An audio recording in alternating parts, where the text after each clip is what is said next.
कभी कभी कुछ चीज़ें जो सिंपल होती हैं वो हमें कॉम्प्लिकेटेड लगती हैं, क्योंकि हम लोग सिंपल चीज़ों को कॉम्प्लिकेट करते हैं और कॉम्प्लिकेटेड चीज़ों के बारे में सोचते हैं क्यों ना वो सिंपली हो जाए, क्योंकि जो सिंपल है वो कॉम्प्लिकेटेड नहीं हो, जो कॉम्प्लिकेटेड है वो सिंपल नहीं। जैसे कि ये सेंटेंस बहुत ही ज़्यादा कॉम्प्लिकेटेड है। मैं आ गया हूं आज आपका दोस्त, आपका होस्ट, आपका एजुकेटर सीएस शांतम गुप्ता, जो रैंकर है सीए इंटर और सीए एग्जीक्यूटिव, सीएस एग्जीक्यूटिव पर भी। तो रैंकर बनना है, रैंकर 7 पढ़ना है। तो आज मैं लेके आया हूं आपके लिए रैंकर की टिप्स कि आंसर प्रेजेंटेशन और आंसर राइटिंग कैसी होनी चाहिए लॉ के पेपर में, चाहे फिर वो इंटर की हो चाहे फाउंडेशन की हो, क्योंकि मोर और लेस दोनों का पेपर पैटर्न और क्वेश्चन के स्टाइल का तरीका एक ही जैसा होता है। तो कॉमन एस्पेक्ट को एक साथ डील करेंगे और अलग से एस्पेक्ट को एक बार बाद में। तो भैया वीडियो तो पसंद आने ही वाली है, इसलिए पहले ही लाइक कर दो और चैनल को सब्सक्राइब करना भी ना भूलें ऐसे ही अमेजिंग कंटेंट के लिए। तो चलिए सर सीधे वीडियो की तरफ चलते हैं बिना जरा सा भी समय वेस्ट किए हुए।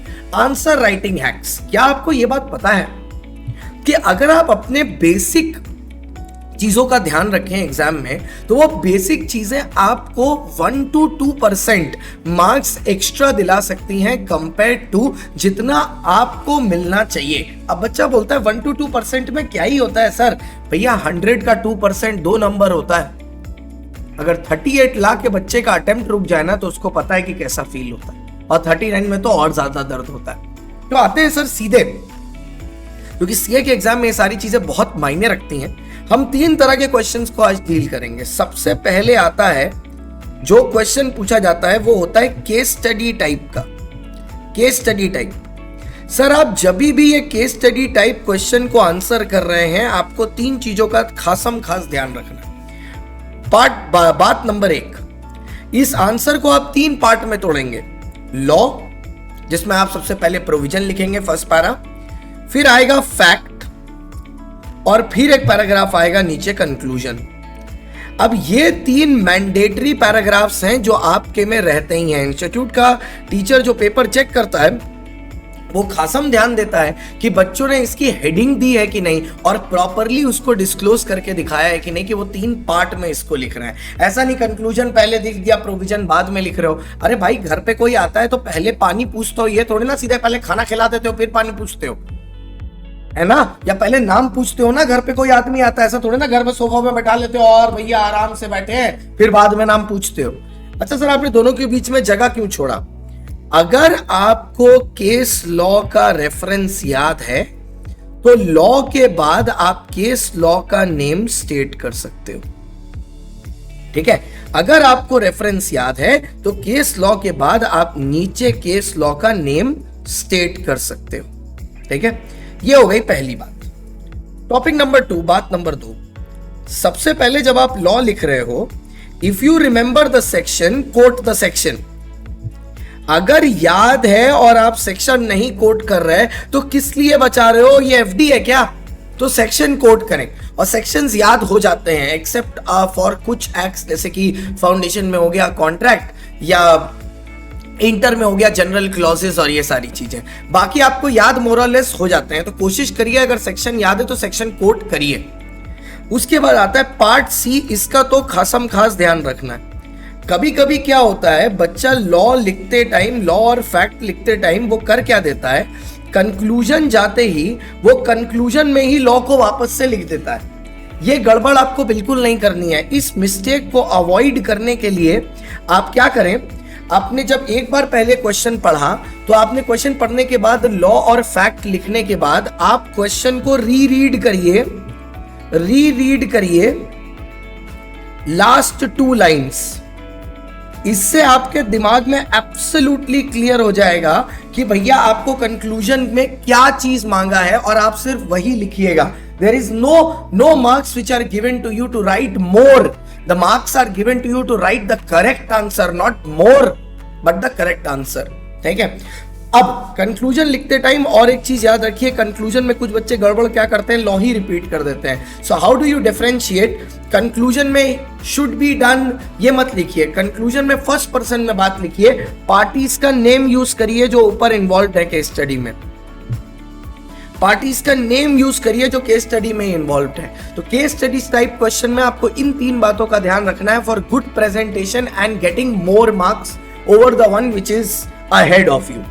उसके बाद आया सर तो दूसरे तरीके के क्वेश्चन होते हैं दोनों के पेपर में, जो कि होते हैं सर आपके डायरेक्ट क्वेश्चन, DQ। भैया ये क्वेश्चन थोड़े खासा खतरनाक होते हैं। इसका रीजन क्या है? क्योंकि इसमें थोड़ा लॉ के कीवर्ड्स की ज्यादा रिक्वायरमेंट होती है, लॉ के लैंग्वेज की, क्योंकि आप डायरेक्ट क्वेश्चन कर रहे हो। तो इसमें आपके स्टार्ट करने का तरीका सबसे पहले क्या होगा, जब आप क्वेश्चन पढ़ोगे तो डायरेक्ट क्वेश्चन में आप नोटिस करोगे कि कोई एक चीज ऐसी पक्का होगी जिस मुद्दे पर वो क्वेश्चन होगा। जैसे अगर मैं इंटर की बात करूं, ठीक है, तो वो बोलेंगे what are the essential requirements for holding the meeting. Like या तो पूछेंगे what are the circumstances under which postal ballot is to be used. अगर मैं सीए की बात मतलब फाउंडेशन की बात करूं, वो पूछेंगे what do you mean by caveat emptor, what are the exceptions to caveat emptor. तो यहां पर आप देखो दोनों जगह पे आपको कीवर्ड दिखाई दे रहा है। जैसे यहां पर कीवर्ड है फाउंडेशन वाले में केवीएट एम्प्टर, वहां पर कीवर्ड है पोस्टल बैलेट। तो डायरेक्ट क्वेश्चन में सबसे पहले यू डिफाइन द कीवर्ड। वो कीवर्ड जिस चीज से रिलेट कर रहा है उसको डिफाइन करिए, उसका मीनिंग बता दीजिए। अरे मुश्किल से तुम्हारा 1 मिनट लगेगा, लेकिन आंसर की एक प्रेजेंटेशन होगी। कीवर्ड लिखिए। उसके बाद जो फर्स्ट पैराग्राफ है आपके आंसर का, try to write in para only, don't put it in points. जो फर्स्ट पैरा है ना आपके आंसर का, उसमें जितना ज्यादा हो सके एटलीस्ट ट्राई कि 70% से 80% कीवर्ड्स आप वहीं पर यूज कर लो। ठीक है, कीवर्ड्स उसी में यूज कर लो, 70 से 80% कीवर्ड्स वहीं पर यूज कर लो। क्योंकि जनरली होता क्या है पता है, जब एक एग्जामिनर पेपर चेक करता है ना, ये सब हमको एग्जामिनर से ही डिस्कस करके पता चला है। जब एक एग्जामिनर पेपर चेक करता है ना, तो उसकी टेंडेंसी एक क्या होती है, वो जब क्वेश्चन रीड कर रहा होता है ना, तो कुछ इंप्रेशन भी काम आता है। जैसे अगर बच्चे ने पहले की ही 4-5 लाइन में लॉ के सारे कीवर्ड्स कोट कर दिए ना, तो एग्जामिनर एक बार अज्यूम कर लेता है कि चलो अब वो इस प्रिजम्पशन से आपका पेपर चेक कर रहा होगा कि भैया इसने ना लिखे होंगे, क्योंकि इसने स्टार्टिंग 3-4 लाइन में लिखे हैं, तो बच्चे की नॉलेज क्लियर है। तो लास्ट में जाके अगर 1-2 वर्ड अपने भी आपने इस्तेमाल कर लिए ना, वो आपको 4 में 3.5 दे के आगे बढ़ जाएगा। नाउ यहां तक का जो वीडियो था वो एकदम कॉमन हो गया सीए इंटर के लिए भी और भैया सीए फाउंडेशन के लिए भी, क्योंकि इस तरीके के क्वेश्चन दोनों के पेपर में आते हैं। ठीक है, अब जो आगे मैं बताने जा रहा हूं वो सीए इंटर रेलेवेंट है, क्योंकि वो सीए इंटर के पेपर में एमसीक्यू आएंगे। फाउंडेशन के पेपर में एमसीक्यू लॉ में तो नहीं है, लॉ में कोई एमसीक्यू नहीं है। कोई आपको उल्टा सीधा चीज बता रहा है, बहका रहा है, मैं पहले ही क्लियर कर देता हूं, लॉ में देयर आर नो एमसीक्यूज। ठीक है, लॉ में देयर आर नो एमसीक्यूज। लेकिन अब इको में हो सकता है केस बेस्ड एमसीक्यू आ जाए। Sir what is a case based MCQ, थोड़ा सा बताता हूं। केस बेस्ड एमसीक्यू, अब ये केस बेस्ड एमसीक्यू फाउंडेशन में तो नहीं, लेकिन इंटर के तो लॉ के पेपर में भी है, फाउंडेशन के इको में आ सकता है। केस बेस्ड एमसीक्यू में सबसे पहले क्या होता है, एक पैराग्राफ होता है और उस पैराग्राफ के नीचे कुछ एमसीक्यूज होते हैं कॉम्प्रिहेंशन टाइप में। तो सबसे पहली चीज बच्चों को यहां पर करनी क्या चाहिए, most important, A read the paragraph. और सिर्फ रीड करना है, ये नहीं कि बस टाइम पास करने के लिए रीड कर लिया कि स्टोरी है कि स्टोरी की तरह पढ़ लिया, नहीं। आप पैराग्राफ को रीड करिए, रीड टू अंडरस्टैंड। उसके बाद पैराग्राफ रीड करने के साथ साथ आप क्या करिए, while reading the paragraph also make